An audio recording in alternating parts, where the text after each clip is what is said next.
We welcome Jeff Lebby, the new head coach at Mississippi State. And does it still feel new, Jeff, or does all that time on the road and meeting recruits and selling the program at this point does it start to feel a little old?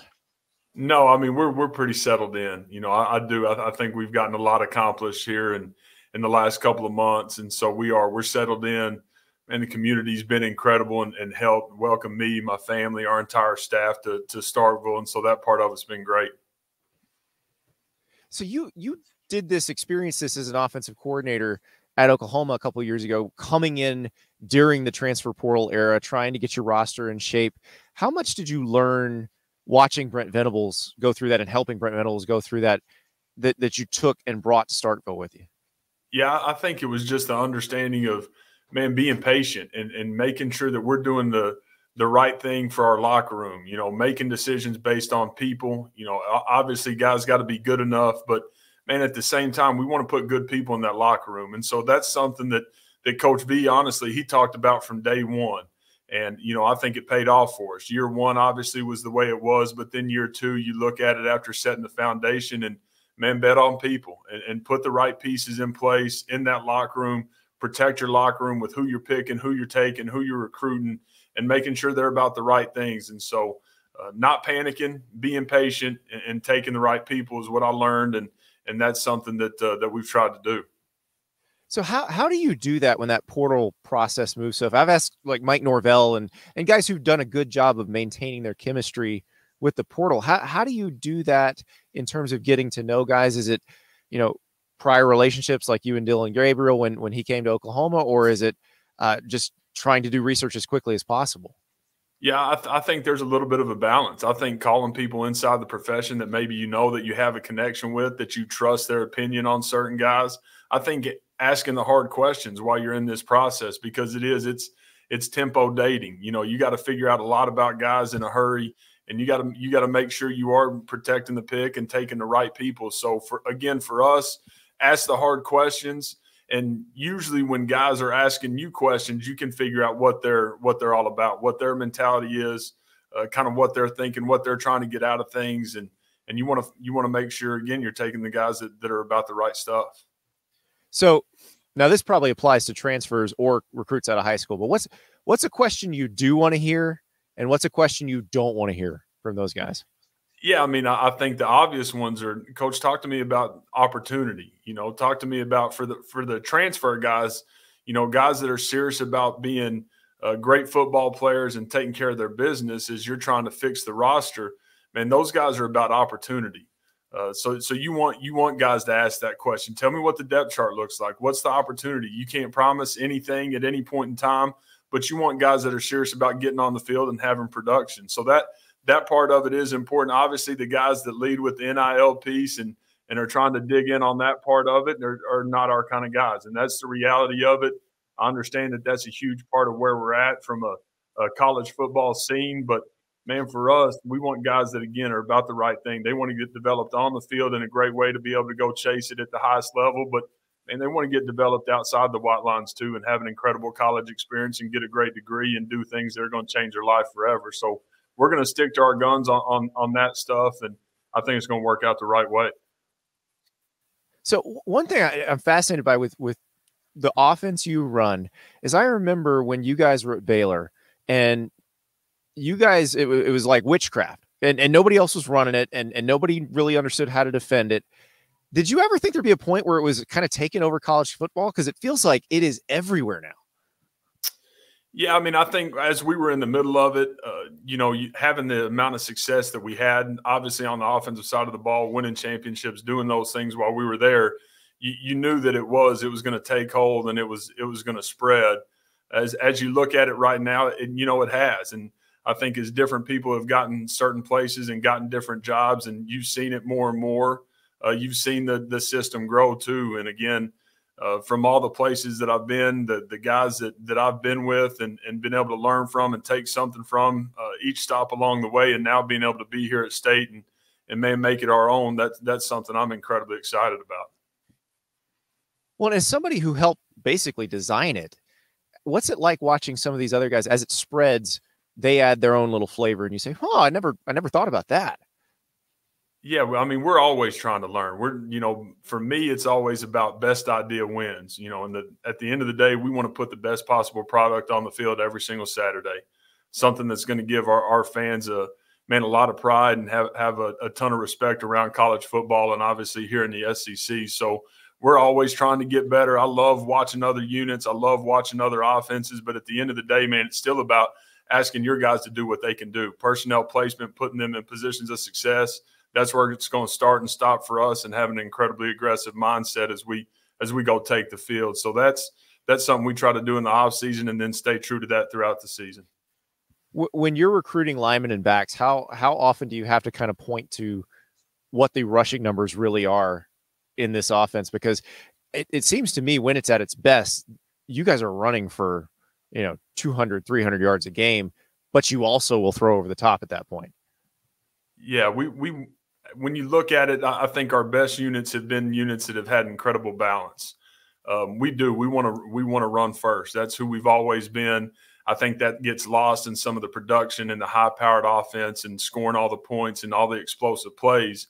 But man, we want to run the football. I don't think there's ever been a championship team that's lacked physicality. So being physical at the point, carrying the football in a physical way, playing a physical style of football is who we're going to be to the core, and that's not going to change. And we have to point to that at times because it can get lost at times. But the stats and the facts don't lie from that standpoint. So I noticed you just hired. So you hired a director of football science named Mason Walters, who used to work for Team USA and wrestling and boxing and gymnastics. And then Jaworski Beckham is your director of speed and performance, who's a Mississippi State grad who you got from Oregon. So what is the difference between a director of football science and a director of speed and performance? Yeah, so our director of sports science is Mason, and he's got, the thing that I love about Mason is he's got this science background, but he's got an initial strength and conditioning background. He played the game. He was a strength coach at Air Force for a great head guy there. And then as he transitioned into the sports science world, the thing that is intriguing to me as we get into this is, man, how do we make our players the best possible player they can be? And to me, that's finding ways to create as much information, as much data as we can. And then it's up to us to be able to go apply that. And so he's going to help the application of that, being able to put guys, again, in positions of success, making sure that we're developing these guys with a pro mindset and getting these guys ready to be able to chase it at the highest level for as long as they possibly can. And that's what I'm excited about. Jaws, a Starkville High grad. He's a guy that is back home and is the director of speed for us. And he's a guy that does an incredible job just putting together our speed training. And from the day-to-day to, a year-round curriculum and calendar, man, making sure that we got a chance to go play fast and run fast. We say it all the time, but you can't tackle what you can't touch. So I like guys that can run, and we're going to stay that way.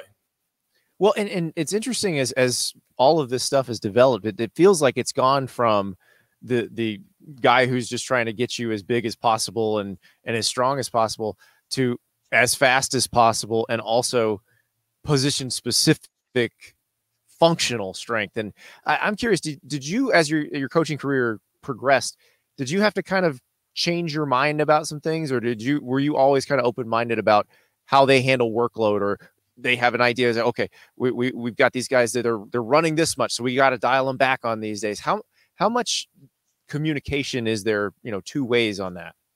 Yeah, I think there's a ton of communication. The reality of it is, man, this game is hard. It's supposed to be hard. It's a violent game. It's a tough game. You got to have tough guys to go win the way we want to win. And so that won't ever be, something that we forget. The science part of it, to me, helps from just, again, the development part of getting guys to be the best they can possibly be. And then injury prevention. I think that's where it comes in as much as anything. Just having some tells on when guys are broke down and when they're tired and how we need to draw back a little bit to put guys, again, in positions of success. So, man, we take all of this data and all of this info, and then, again, it's still up to us, up to me at the end of the day to make sure we're using it the right way. But the injury prevention part of it is something that, I will always think really highly of from a sports science standpoint. Well, and I imagine when you look at this schedule that the SEC has so kindly put together for you, that making sure guys are fresh, making sure guys are healthy is critical. What is that like, as a first-time head coach, to look down the line and see basically murderer's row the entire way?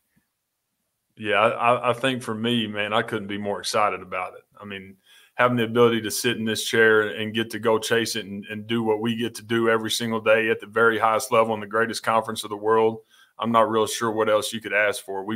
To me, we've got great competitive advantage here. We've got great proximity to players. Been blessed to be able to put together an unbelievable staff. We've got incredible support. We're going to walk into a stadium that's packed every single Saturday. So to me, there's just opportunity out there. I don't look at it any other way. And you've worked in the state of Mississippi before, recruited in the state of Mississippi before.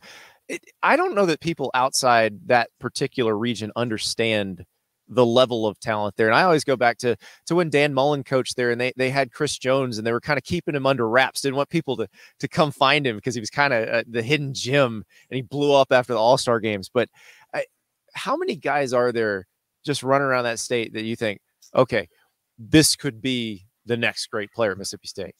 Man, I think it's endless. I really do. And that's why it's so important for me and for us to do an incredible job in this state, to do an unbelievable job inside our footprint. 5 hours from where I'm sitting right now, we've got to dominate this region and create incredible relationships and get on guys earlier than other people, because, again, we're going to have access that nobody else has because we're closer. So that's a huge deal for us as we build this thing to go sustain. There are great players in this region. There's great players in this state. And that, to me, is a huge advantage for us as we move forward and build it.